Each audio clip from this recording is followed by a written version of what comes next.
My name is Paul Alexander. The man who inspired millions without ever needing to leave the machine he called his yellow submarine.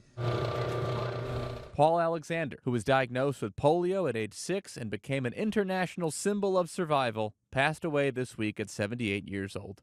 They told him, hey, you might as well take him home. He's not going to live very long. And yeah, my dad probably said, yeah, we'll see about that. Paul's younger brother, Philip, was not alive just yet when Paul became paralyzed from the neck down and spent 2 years in the hospital, living inside this century-old piece of technology that helped his body breathe.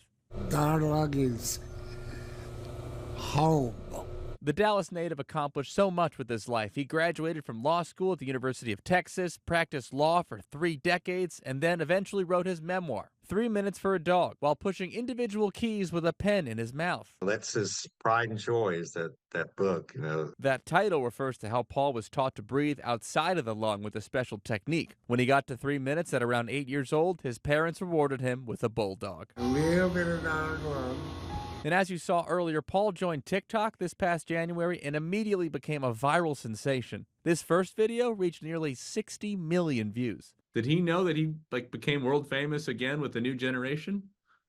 Yeah, but he didn't dwell on it. But in the last 3 weeks, Paul contracted COVID-19 and a stomach virus and was in and out of the hospital. He could barely hydrate, barely keep food down, but the last week, Philip spoiled him with crabs, ribs, and on their final Sunday together, a pint of Haagen-Dazs chocolate ice cream that they shared. At one point, it made my life. He looked up at me and said, we are perfect.